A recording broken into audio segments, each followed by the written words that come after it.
Hello, welcome back.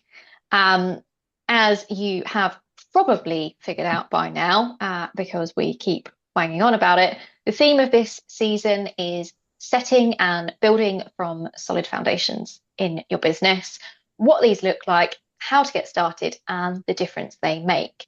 We've been talking about this until the cows come home, because it's absolutely core to the way we both work and see businesses having the most impact without burning out. And that's all baked into our recently launched combined package, Limelight, which was part of the inspiration for this season. So rather than us keep telling you why this is so important and why you need to bake all these foundations in, and obviously bringing together how important money is to running a profitable business, we thought we'd invite money spreadsheet and accounting wizard Elizabeta on to talk about why profitability matters and how we can make it simpler in our businesses, which I think we can all be grateful for a bit more simplicity. And just for a bit of cross-pollination, when we had our chat with Nicole Louise Viner in episode 24, if you want to check it out, we started getting into money and how important it is to your business. Then, of course, we realized that this was a bigger conversation that needed exploring in more detail from a different angle, with some of those scarier and more headache-inducing admin bits simplified, because I think we're agreed here. I think we'll all say the same thing. We all need to find a bit more joy in getting money flowing through our businesses, which is where Elizabeth comes in. Welcome, Elizabeth. We're really delighted to have you on the podcast. And yeah, if there's anyone that kind of really showcases how important it is to enjoy your business and have joy in your business, it's you. From talking to you over the last, we've been lucky enough to know you the last few years. Thank you. 3 years, 4 years, 3 years. Probably Um, 3 years coming to 4. yeah. Yeah. Do you want to introduce yourself? Tell us a bit about piece Yeah. of cake Sure. accounting and what you're working on at the moment. Yeah. So my name is Elizabeta, as you know by now, and I'm founder of Piece of Cake Accounting. I do call myself now profit strategist for one simple reason. If I introduce myself as an accountant, then everyone kind of shies away because they haven't quite done the tax return, or it's a bit late, or they're not ready, or their books are not up to date. So I've decided to just let's talk about the profits and then we'll deal with the accounts later. What I'm working on at the moment, well, there is always something happening my end. I can't stay still. The latest one is I became Profit First certified. So yeah, I'm introducing profits from day one in every single business I meet or see or hear about. um, so yeah, that's me. Lovely. Yes, I would say funny hearing you mention about the tax return. Thanks to you, I was super ahead last year, Well uh, done. due to be very ahead this year. So I feel very smug when it comes to January and everyone's panicking. I'm like, done mine already. Highly Brilliant. recommend it for anyone that does the last minute accounting, which I'm sure a lot of people do. Um,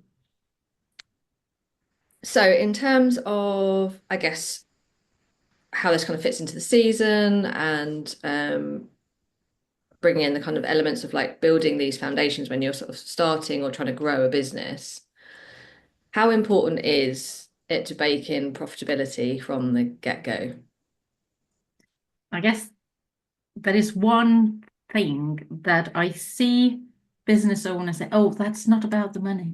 It's just, I just was burned out in my corporate job, or I've got kids now, so it's got to fit around, but it's not about the money. So my kind of, I guess, question then is, so why didn't you set up a charity? Or why don't you go and volunteer? You obviously don't need the money. So then we turn, then normally people stop and think, well, but yeah, but the bills need to be paid and I kind of, can't be without the job. So I think it's super important. It's the essential of before you even start doing anything at all or register your business or announce to anyone, to be very clear with yourself that actually this is not just around the kids. This is not just because you are burnout in the previous job. This is, you need to pay the bills, you need to earn the living, and that's fine. That's okay. I think it's very, I don't know what it is. I don't know if it's UK as a country, if it's traditional or, but we seem to be wary about or even scared to say that I need to pay my bills. Well, everyone needs to pay their bills. So what's the issue exactly about that? I don't know. So I think it's crucial. The business, the only reason we start the business is earning money, replacing our salary or increasing our salary or whatever that is, but it is money. Then when we have the money, then we can help others, then we can do whatever we want to do, and then it becomes not about the money because we can afford it. But to start with, it has to be about the money, unfortunately or fortunately, I don't know. I think that's really interesting, Elizabeta. And I think, Sammy, we see this an awful lot with particularly the more soulful business owners and in the wellness Mm-hmm. industry, which we've both spent a lot of time in, is Yeah. they're doing it because they want to help people and it's very vocational. And there's, I suppose, something slightly more virtuous in it in their heads that they're doing it to help people, Yeah. not to. There's a sort of a push and pull, really, isn't there, between I'm trying to help people, I'm not trying to make mega bucks off of people's problems. And there's of course Yeah. there's somewhere in between where you still get to pay your bills and help Absolutely. people. And I think that's the one thing we have to all admit and be happy with it, and not happy, comfortable, I guess, with, well, we need to pay the bills, we need to take time off. And especially in these businesses, they're teaching us to take time off. They're teaching us to look after ourselves.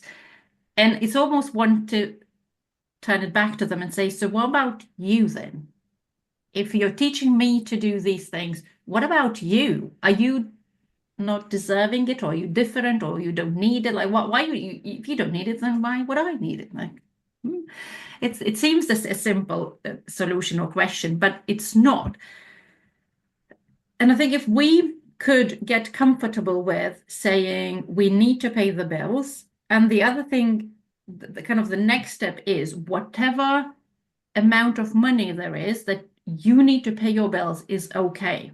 There is no bad or wrong, and there is no judgment because then they're like, oh, but I do need, well, because I look after my bit. It's like, you don't need to excuse yourself. You don't need to give me any reasons why you need a certain amount of money. What one amount is a lot for one person, it's not enough for another person. And that's absolutely fine because we are all different. The same as we all need different interventions to look after ourselves, our health, because we have different backgrounds. We have, different issues with us. We have different problems we are solving. It's the same with the money. We just need to be comfortable that we all need the money to help others. Yeah, it's kind of, I guess it almost comes back to maybe some of that. I mean, a lot of it's mindset, isn't it? But almost like Absolutely. kind of money's a dirty word, or it's bad to want more money or to earn Mm, adequately. And I remember having quite a few conversations around this, and it was kind of like trying to reframe it as of like, well, if I'm, comfortable and have what I need, you get to that, there's that sweet spot, isn't there? That once you start earning over a certain amount, your happiness doesn't increase. Like yep. there's a set level of like your basic needs need to be met for you to be comfortable. And if you want to earn more than that, then great, it's up to you. But there is that window. Um, but it's weird that it's still kind of like a taboo subject It that we is. almost feel like bad or shame around wanting to ask for money. And as you said earlier, Lee, like kind of almost like as if you're prying off of people's problems. It's like, no, you are helping people, but that is a service and it needs to be valued. And your work is valuable. You've done the learning, you've got the qualifications, you've done the years of experience. Like that all counts. And I Right. know my viewpoint has really shifted when I've interacted with other small business owners, whether that's Like at the moment, we're getting some decorating done, and it's funny how that awkwardness comes up around money of like, oh, I'm trying to save money, trying to, and it's like I value your expertise, and I would hope people value mine, and it's really nice when you can be like, no, you deserve to earn a living, that you're where you're comfortable, and I'm happy to pay you that because I need your expertise and experience. I don't have it, so I value it. And it's that kind of value exchange, isn't it? And I think it's just like reframing it of, unfortunately, I think with society, it's got, everything's got to be cheaper, cheaper, cheaper. Things are made, abroad and shipped in and cheaper food, cheap chickens on the shelves and, everything's kind of like price driven down, isn't it? And so I think it's quite hard for us to then sort of sit there and own our own value in a world where it values cheap, if you know what I mean. Yes, and I think it is important what you've just said, about you using other small businesses. It really is important to stop and think, what do we actually want? Do we want that cheap, quick, the thing that we're going to put in a bin the 2 days later and then buy another one? Or do we actually want to sit with it, find the better solution that is going to last us longer and is going to cost us a bit more, which means we're going to have to wait for it a bit more and then use it for a bit more and show the value. It probably is going to be something local, either another small business or a bigger business, but something a bit more local, something a bit more expensive. But it feels much better if you just sit with it and think what we are consuming, and I know you're quite good with your kind of sustainability and the looking after the planet. And I sometimes think, well, it's a it's a circle. It's if we buy a lot of cheap things, if we use I mean, don't know, big brands where they deliver literally tomorrow, it's very easy. You sit there in the bed, you press the button, tomorrow it arrives, and you think, I didn't even order anything. Oh, yes, I did. Sorry. And it's like, oh, it sits then in a corner for a few months because you didn't really need it. You just saw it, you thought you might need it, you bought it, and then you were too busy buying other stuff without using it. So I think if we value more other local people that are charging the right amount and calling them out. So this is quite funny. So we have a new zero waste shop in a village, and off I went and bought my shampoo, and I got back and my oldest daughter said, how much did you pay? And I told her, and she's like, well, but that's really cheap. I was like, well, I didn't think about it. I had the dog and I was trying to make sure that she doesn't lick anything in the shop and doesn't eat pasta. And so we spoke about it, and I was like, next day I went back to her and I said, look, are you sure you charged me enough yesterday when I was there? Because my daughter says it's too cheap. And she's like, no, I think it's fine. And the one sentence I keep saying to everyone, I said, I'd rather pay you more today and keep paying you a little bit more forever rather than pay very cheap, but not have you here 3 months down the line. So, she's not my client. I'm not her account. I said, I don't want to see or not know your figures, but can you please spend some time just double checking them, making sure they were going to have you here in the year or 2 years' time or whenever. So when we value others and we stop to think about it, I think then it becomes a bit easier to apply the same rules for ourselves. Yeah. Does that make sense? I think there's a couple of things in what's been said there. One is what you're saying there is something that we talked about with Kieran in our episode on sustainability and what it really means to build a sustainable business. And that is one that's going to last and that's going to sustain you for the years to come, because none of us knows how long we're going to get, and we all need to plan for the future as much as possible as we can see it. And the other thing is, I don't just think money's a dirty word now. I think profit is as well. And I'm glad that you brought up Amazon, who I haven't shopped with in probably 7 years now, by the way. Well done. That's no mean feat. No, I refuse. I don't even have an Amazon account anymore. But I think businesses like Amazon, and other fat cats are held up as look at the amazing profits that they're making, they're raking it in, they are abusing their positions of power, they are profiting off of people in a not very nice way. Yeah. And therefore, anyone striving to make profit ends up sort of lumped in with that when those Yeah, are actually exceptions. absolutely. But they're huge exceptions. They're big, so they take a lot of space in our lives and our heads if we allow them to take. And and I guess we in a way compare them with ourselves, or just compare everyone to the same standard. But yeah, definitely that's definitely is a big thing. And anything about money is hard for people to talk about. Doesn't matter if it's the profit, which will be, a positive kind of and above the line. If it's a debt that people have, they struggle to talk about that as well. And you think, well, if profit is there toward, then that surely should be like a good thing. But no, that's still a bad thing. And finding the balance, I find it is hard at the moment. It really is. But it can be done. I think the funny thing is the antidote to the fat cats is us as all small business owners being more profitable so Yeah. that A, we survive and don't go out of business, Hmm. B, have more disposable income that we can then reinvest in other small businesses where Yeah. we shop, who we buy from, Exactly. who we work with, and And be, contribute our time to society.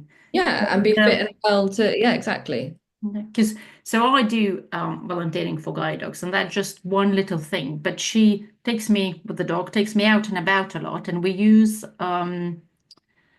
National Trust quite a bit because they allow the dogs. They have houses with the precious things where we can do training, and one thing that struck me, and one thing that I've realized lately is because we push as a well government, I guess, as a nation, our retirement age is later and later. We are losing the whole, I don't know, group of people that used to retire early and then volunteer in all sorts of places. And we're not replacing them with anything. There is no more money to pay for staff. They're they're just disappearing. We went to our local National Trust a few months ago and we did the house. I was like, well, when I look from outside, it's huge, but it only took us 10 minutes. Like, so went back to the lady and said, what happened to the house? And she was like, well, that's how much many volunteers we have. That's how many rooms we can open. So we just physically can't open as we used to. I was like, oh, okay. The same with the guide dog. So I can't volunteer with them if my business is not sustainable, if my business doesn't bring enough profit for me to take time off and give my time, because I always say donating money, charities are struggling, but that's the easy bit. Having the people, having the time volunteered is the hard bit. But if we're struggling, if we are not paying our own bills, if we're really stretched with money, there's not even space in our heads about volunteering. But as a society, we need to start doing those things earlier because, well, people only retire when it's a little bit too late for them to volunteer. They're too tired, they're too old, and someone needs to fill in the gap. So it really is a good thing for us to have enough money to support other businesses and have time to help society as a whole. There is no negatives really to running a profitable business. Yes, if we haven't convinced you already, we will continue to do so for the rest of Yeah. the podcast. We are going to be banging that drum. Well, please do, because I think there's again another thing, like there is a lot of talk about having more clients. There is a lot of talk about marketing and doing more and just working harder. But there isn't, oh, I can't find enough about there is so much more that we need to do in life. There is so much more that we can give if we concentrate on profits, if we make sure that we look after ourselves, our family, and then we have time and space in our heads to kind of give in all sorts of different ways. I mean, I'm thinking of my own experience and thinking of people listening, particularly when they're starting out. Obviously, there's that real icky stage where you're trying to start your business, trying to grow. You need to get money in. I guess the fear comes in of not wanting to charge too much in case people say no, and then you've got no money coming in. So a little is better than none.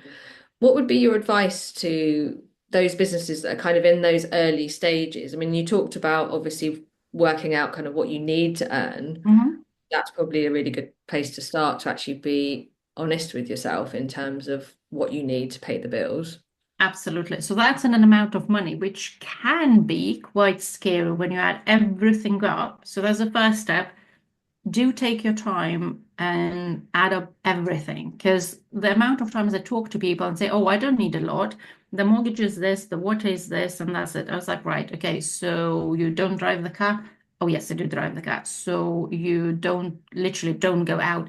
Oh, well, yes, and you don't, like, I don't know, buy flowers to your friend on a birthday or something, like simple things. And the longer you talk about it, the more little things appear that we all do, and they're normal, natural things, but we don't include those bits in the initial thinking how much we need to survive. So that's kind of the start. Don't rush it. Take your time and be very open to the idea that there are more things than just the mortgage, the water, the gas, and the food bill.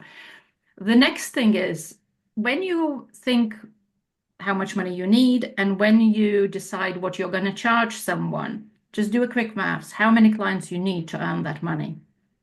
And normally it's going to be the amount that freaks you out, even looking at the number, because you think there's no way I can serve hundreds of clients. It's only me. I can't, and I love the question. If I do the exercise with the client, I would say, okay, so saying you need, to make it easy, let's say 100 clients. And I would say, if I give you 100 clients tomorrow, what would you do?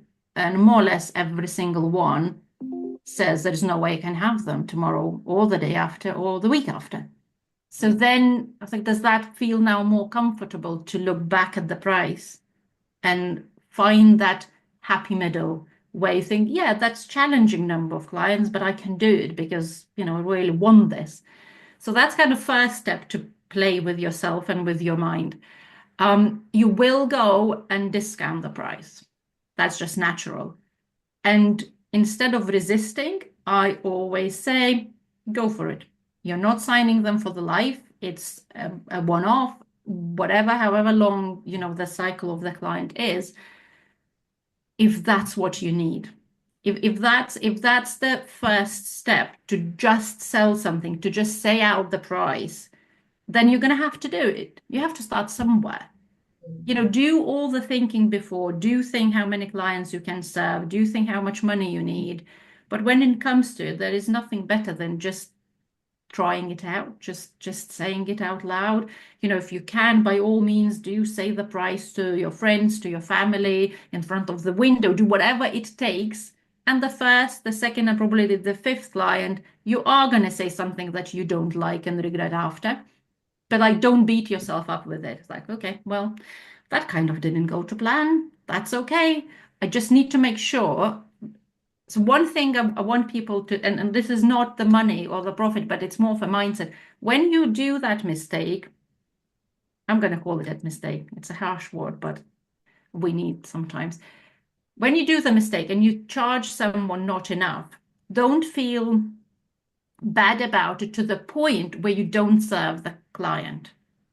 Because obviously that then just feeds into, well, but I'm not worth it, even that. I'm like, they're not that happy. Like they haven't seen anything. So actually, maybe I should even charge less. Whatever you charge them is fine, but serve them as if they would be the best client and they paid the most amount of money, because that will create a positive impact for them.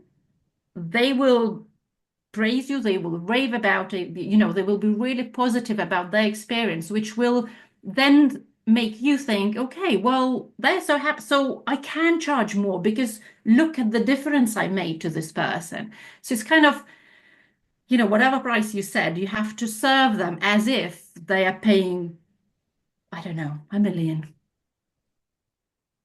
Yeah, and then get It's, that kind of yeah, nice good. circle going of referrals and recommendations, as you say, if people Exactly.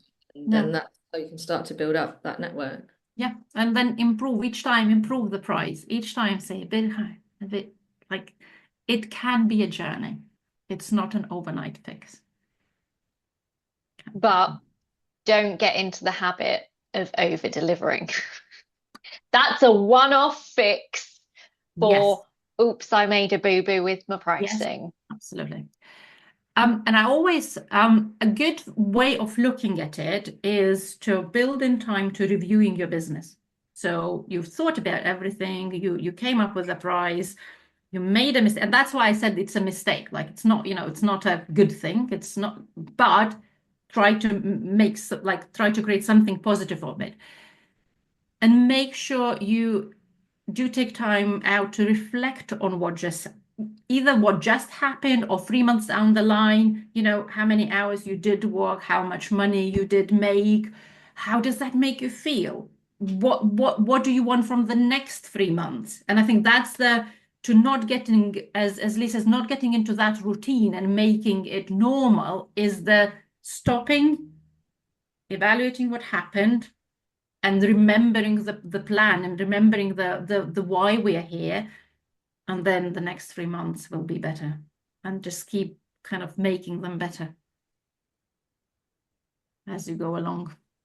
I think one of the hardest shifts probably from for those that have come from, a corporate job or a, paid salaried job into starting your own business is that your client's not just paying for your time working on their service, their product, whatever it is. They're also, you've also got to factor in your holiday when you're sick, your Yeah, expenses, your taxes, yeah. all The those training things. time, everything.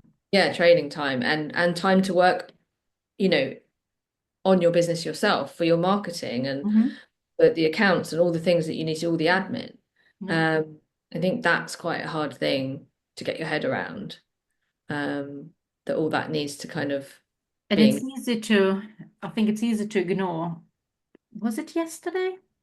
I think it was yesterday. I spoke to someone, so like, oh, but that's okay because I don't have an office, I don't have this, and I don't have that, and so I can, I can be flexible with my prices. It's like, well, yes, you don't have office costs, but you have the house to pay for, you have the bills to pay for, and you have all the other expenses. Who is paying for them?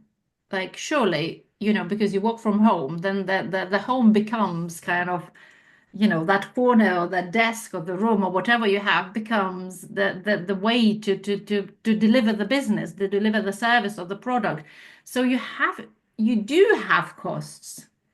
It's not a physical office in the town center on a high street. It's in your house, but there is a cost attached to it. So to say I don't have these costs, it's a little bit misleading and allows us to, I guess, discount a bit too much sometimes.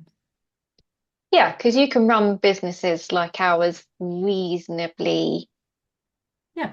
without Lean. tons of expenses, generally Mhm. speaking.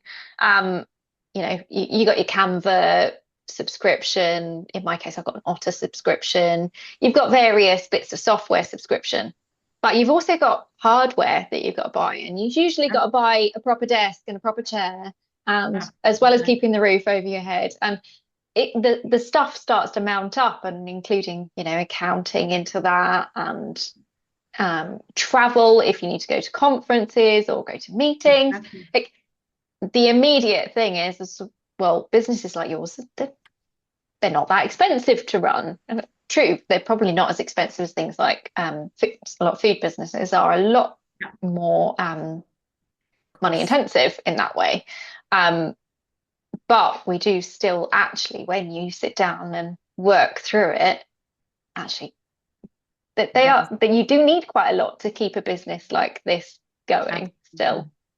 Yeah, definitely. Absolutely. If and the desk and the chair and everything, that's part of looking after yourself. Again, we're going back to sustainability in a way of how long do you want to keep the business running. So, I mean, if we use me an example, I do spend a lot of time at my desk and using my chair. So if that would be a kitchen chair that doesn't help my posture, how long will I be able to do it? It's not going to be long before I'm going to start be in pain and won't be able to do the job because I can't sit at my desk.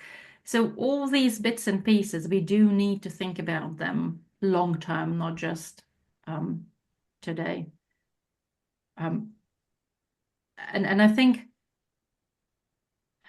again, it's a journey. It takes a while to gather all these things, to put them down on paper. And going back now to proper counting and figures, that is part of your tax return. So it's really good to keep an eye on all these bits and pieces, and maybe keep can be a notebook, can be a spreadsheet, can be whatever, doesn't matter, whatever works for you.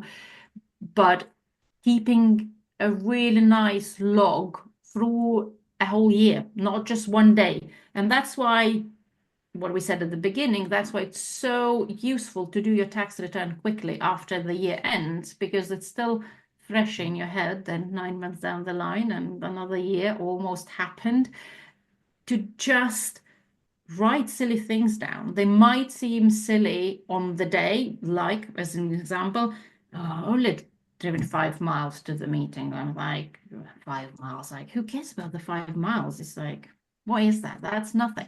But through the year, if you do 5 miles journey 2-3 times a week, that adds up. So when you add up for the year, it's like, okay, that's not quite 5 miles, that's much more. So write down all the silly things. It's very easy when you do the tax return or when you review your profitability. It's very easy, like, well, that one definitely not worth having it. It's easier than to think what you actually did in the past year. So I do keep a list of all the maybe silly sounding things on the day, but they won't be silly when the year ends. Very true. You recently did a poll on LinkedIn, Elizabeta. Not that I'm stalking you or anything, but I noticed, asking people what makes business profitable for them. And you gave a few options, paying bills comfortably, paying bills on a holiday, the above plus a rainy day pot, saving for retirement or something else. I was wondering, what was the outcome of the poll? Saving for retirement, which was not what I expected. I really didn't think that's going to be a outcome, but it looks like people are thinking more about it than I thought. But the funny thing about it is, when I talk to my clients, that's not something they think every day and when running their business, and definitely not something they build in when when we talk about profitability or the survival budget. That wouldn't come into it. Like, no one says I want to pay into pension. Very, very rare will they. But it's obviously something that's is at the back of our minds, or when asked becomes in front of our minds, that is a thing that we need to think about, but we don't. Is it like the last thing that people would be like, well, if I have enough money, then I can go on holiday, and then if I'm really profitable, then I can save for retirement? Like, does the pension, I guess in a way, it's seen as a luxury rather than a Yes. necessity. It is seen as something that I will do when, which I then finish the sentence, probably never. Yeah. When never comes. They just, things creep up. When I'm earning enough. Yeah. Yeah, definitely not in front of people's minds when we kind of look at the numbers.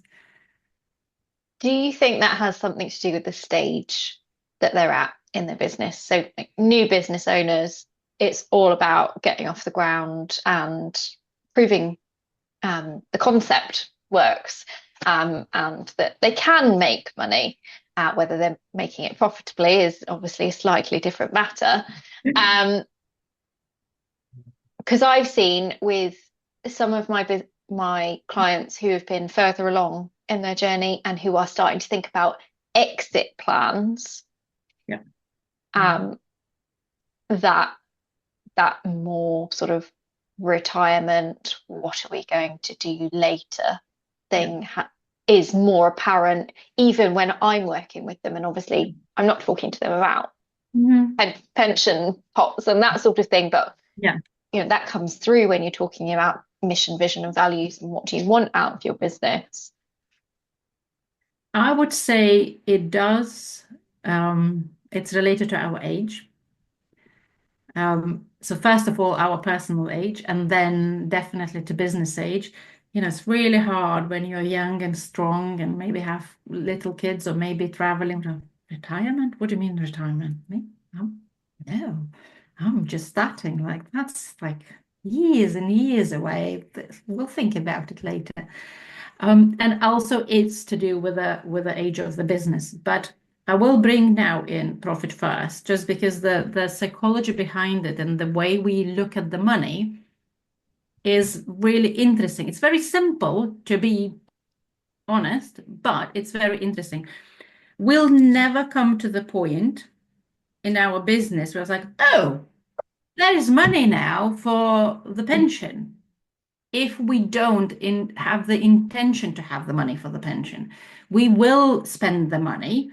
I mean, there is so much out there. There are new softwares coming out every day. We do need to learn every day. There are loads of coaches that will teach us to sell more, to market more. Nothing against them. I've got literally nothing against them, and they all play a really important part in business journey.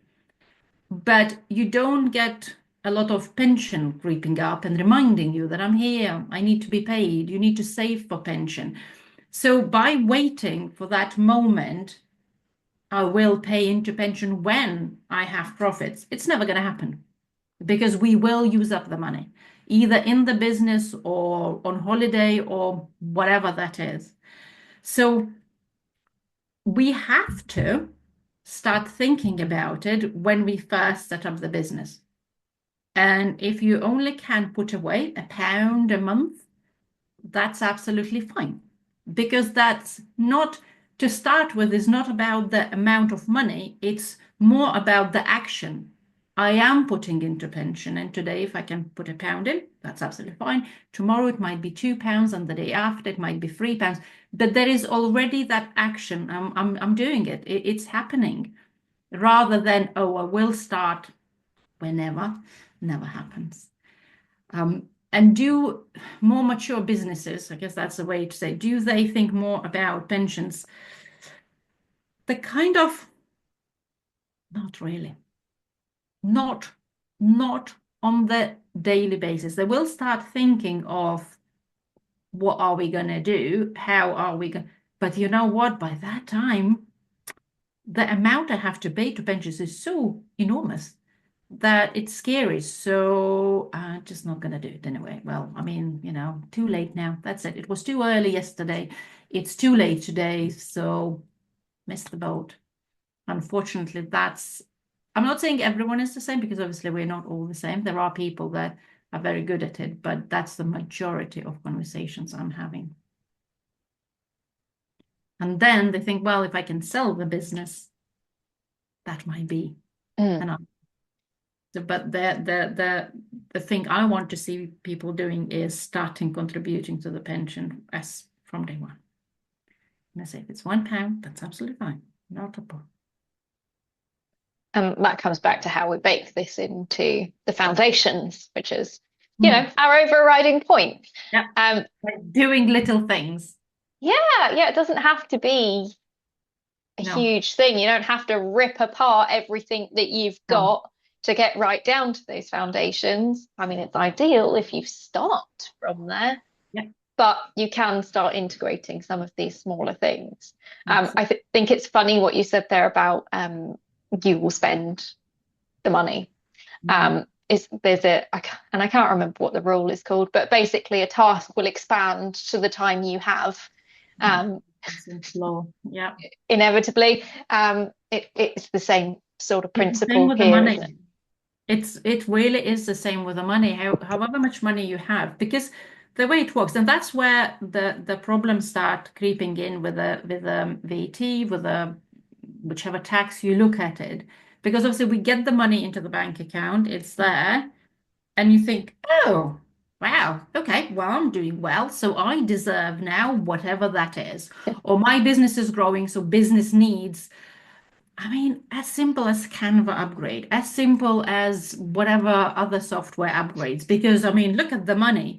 We sign up for all these things, or we buy all these things because there is the money. We don't look at the profit and loss. We don't look at the balance sheet as a person, as a business owner. We just look at the bank accounts like, yeah, let's do now, let's grow, let's expand. And then accountant comes and says, well, they made the profit, so here is your tax bill. Oh, but there is no money in the bank account because I've just did whatever. And the sad thing for me about it is it's not like they made their personal lives better. It's not like sometimes people will go on holiday, which is much better than just buying stuff from Amazon, most likely because it's so easy and is delivered tomorrow without thinking about it. And then there is no satisfaction, there is no holiday, there is no nothing, and actually have to find now the money for the tax bill. So that one, yeah, that's a big one. I think if we go back to foundations, is then if people do just one thing, is to give a purpose to every single pound in your bank account. Oh, I love that. So each, you know, again, if you sold something for £100, then in that £100, there is a profit. It doesn't have to be huge on the day one, but there must be profit because otherwise, why are we doing this? There must be profit. There must be a bit for a pension. There must be owner's pay. So you must pay yourself from that. Again, that might not be quite a minimum wage, but there must be your pay. And there is a difference between profit and owner's pay. It's not the same thing, just saying.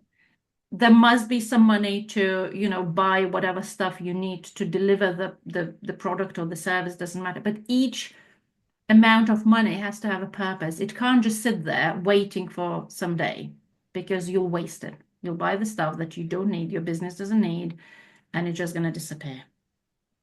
So I think I think there's a couple of really important points in there, that your income doesn't equal your salary for a Nope. start, because you have the expenses and the tax and things you need to put by. Yeah. And it's a bit like, when again, if going back to being in a paid job where you kind of, I remember getting my, pay slip, and I always remember some people would be like, oh, this got taken in tax and national insurance. And I didn't care. I just looked at what I got in my bank account. I was like, you have to pay your tax, you have to pay your national insurance, your pensions come out, that's all come out. Yeah. I just looked at what was left. I didn't worry myself about the other bits because that was taken care of. And obviously when you're in your own business, it's kind of different, because you kind of, that mindset is a bit like, oh, right, this is coming in, this is mine. And it's like, no, it's not, because you've got to portion it up. Yeah. But I think one of the most useful things, and I don't know if others would make this mistake, was obviously I'm, quite conscious and anxious. So I was kind of like, I need to make sure I have enough. I hated the thought of getting to paying tax and then not having enough. So the opposite, where I actually started off over saving for it, because everyone's like, oh, so tax is 20%, a little bit extra, maybe save 25%. So that's what I started doing, Elizabeta, because you helped me work this out. And it was like, it was too much because I wasn't making enough. I wasn't making any, enough profit. Or even taking a salary at that point. And I was kind of like, okay, this is good, I'm saving for that. But actually it was too much. And I think that was something that never occurred to me, that obviously that percentage can be quite small and go up as your income increases, as the business grows. And so actually what worked out was I only needed to save 2% of what my income was in order to have enough. And I think that was massive for me. Absolutely. And then if we are over saving, that can kill the whole process.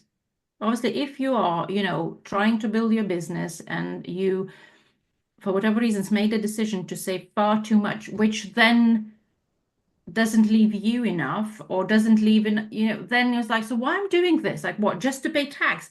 And the thing is, you won't need all that money to pay tax, but you can't see it on every day when you're struggling. It's like, well, I'd rather sit on a sofa then. And that's where the burnout comes. Because one thing I've learned recently, which was eye-opener, I thought the burnout is when you work really, really hard, really long hours, like you do, you're busy all the time. But it's not. It's enough to be busy in your head. It's enough to be worrying about something, and you can get a burnout. That was like, I don't know why I didn't think that before, but I didn't. So that's my like learning in the last month, I guess, or maybe two. And it's like, so that answers a really big question where small businesses, when you just start and you don't even have clients, or you don't have enough clients to fill in your day, you actually do fill in your day with worry, and you do fill in your day with this, and you're burnout before you even got enough clients. And then it all comes to the stop.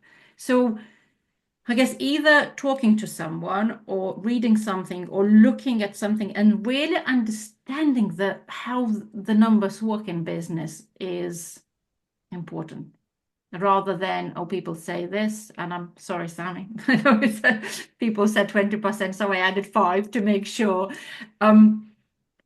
It's not helpful to overdo it. It really needs to be kind of personalized and tweaked to match your situation. And the good thing is, as the business grows, so Profit First always looks at everything in percentages. So it's not the amount of money, it's a percentage from your sale, what is attributed to profit, what is attributed to owner's pay and expenses, and so on. So as your business grows, the percentage, even if it stays the same, the amount is bigger. So it just makes life much easier to kind of control where we are with the profits and numbers and tax and all sorts of things.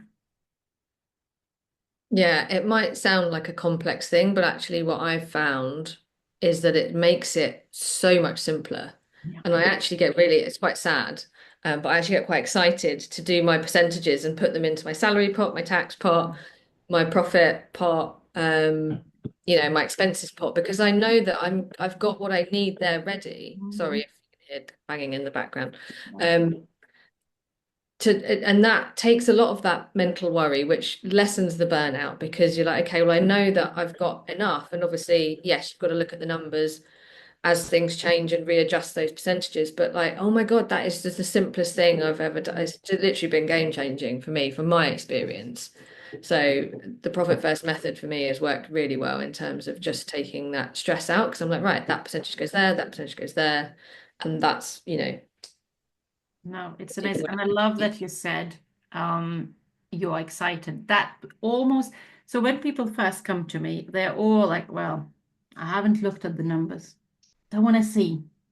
I just need someone. I can't, they're that bad. I can't look at them. And I'm not a numbers person, by the way. I don't do numbers. My businesses can be whatever. I run a coffee shop. I am a marketing consultant. Whoever I am, whatever I do, but it's definitely not numbers. No numbers. And I was like, yeah, that's fine. That's okay. Well, that's why I love numbers. So, we all have our own niches. That's okay. But when you put in simple systems, and when you kind of start looking at the numbers and start being friendly with them, everyone's like, oh my God, this is so exciting. It's Monday. I'm going to do my, whatever. We're going to transfer the money to different bank accounts, or use the pots if your bank account allows. And everyone says, I'm actually now really excited about the thing. I'm really looking for. I wouldn't say I'm good at maths, because I think that's where the conflict is. Like, you don't have to be good at maths. You don't have to be adding them up and taking away and calculating percentages in your head. You just need to be comfortable at looking at your numbers. And when they are lower than you want, I think that's the best time to look at them even more, because it just reaffirms, okay, well, they're not quite where they are. So what can I do today to make them better?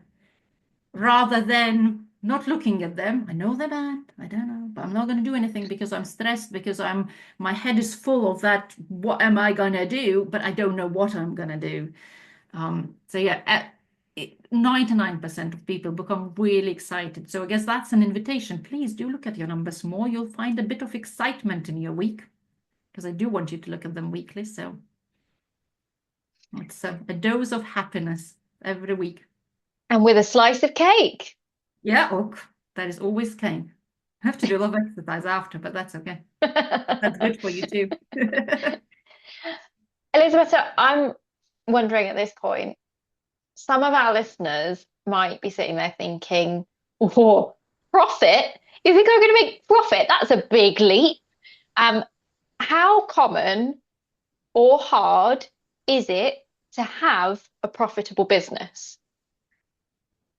Well, every single business should be profitable, in my opinion, and can be profitable, maybe that's a better language, from day one. As we said before, it all starts in a tiny little percentages. So if you sold £100 today and it's your first sale ever, £1 of it is your profit. And there is we can't do anything else with it. So that £1, you move into your profit pot and it sits there. That's it. Your business made a profit. Every single sale makes a profit.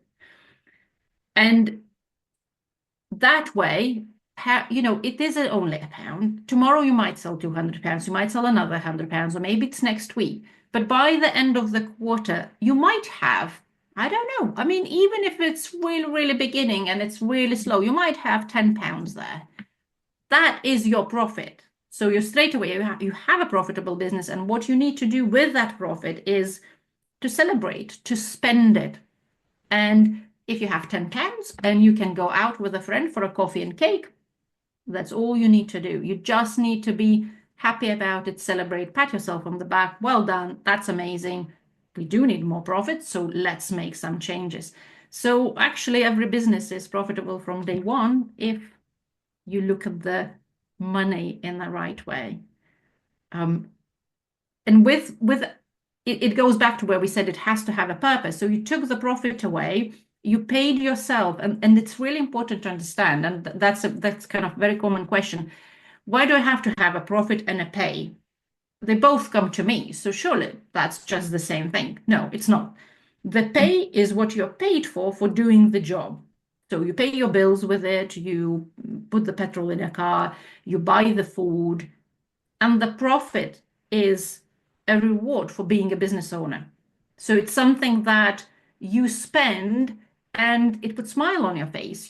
I have a client that's in America, who's in America with her family at the moment, and she saved really, really hard, but she paid for the trip entirely from her business. It wasn't a quick fix. It wasn't a month's income. It actually was probably about 2 or 3 years worth of saving the profit. So she paid herself, she put the profit aside, and she was able to pay for the trip. And it just feels enormous. But if you look at it every day or every month, how can you? There is no money to pay for the trip to America. I don't earn enough. And her business is not huge. Her business is relatively small around the kids, around the flexibility, around everything. So it just depends what the goal is and what you need to do. But every single bit, yeah, no, every single business is profitable. That's it. Oh, you're so fired up there. I really got that point, didn't I? I think what really fires me up is I feel really sad, I guess, and it just when I see people putting their hearts in their businesses, and I will agree, you're not, they're not the numbers persons. I am like I love my numbers. There's nothing better than numbers. They are good at what they do, but they don't look at the numbers. They hide from them that way. They either spend the money or they don't charge enough. And then a year down the line, there was without giving too much away, but there was an absolutely amazing coffee shop that done some amazing things, and they had to close. not because if you ask them, they will say, well, we have to close. Every single coffee shop that closes will say, because people have no money, there is a recession coming, and people don't spend, and blah, blah. I'm like, no, because you didn't charge us enough. We might have paid double. You just don't know. But you didn't charge, you didn't ask us. Like, whatever you asked us to pay, we paid. Like, no one is going to go to the coffee shop and say, can I pay £5 more?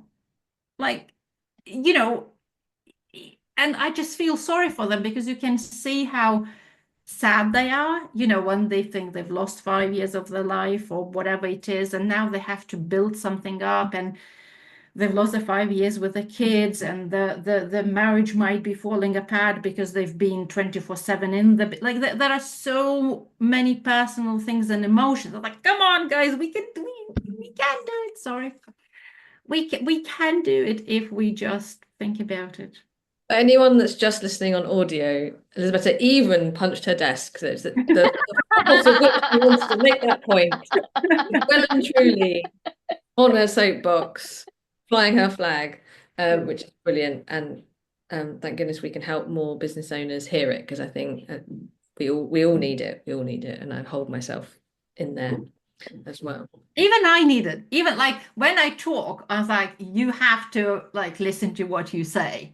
Like we're all the same. I'm exactly the same. I'm not saying that my journey has been simple or easy or whatever. I've struggled with the same mindset. I struggle with even do now, what do I offer? What do I not offer? Who is my client? Who isn't? How much do I charge? Can they pay? Can they not? Like all of that is natural. But if we just catch ourselves thinking those thoughts and let them like, fine, thanks, good, thank you very much, but I have to pay the bills.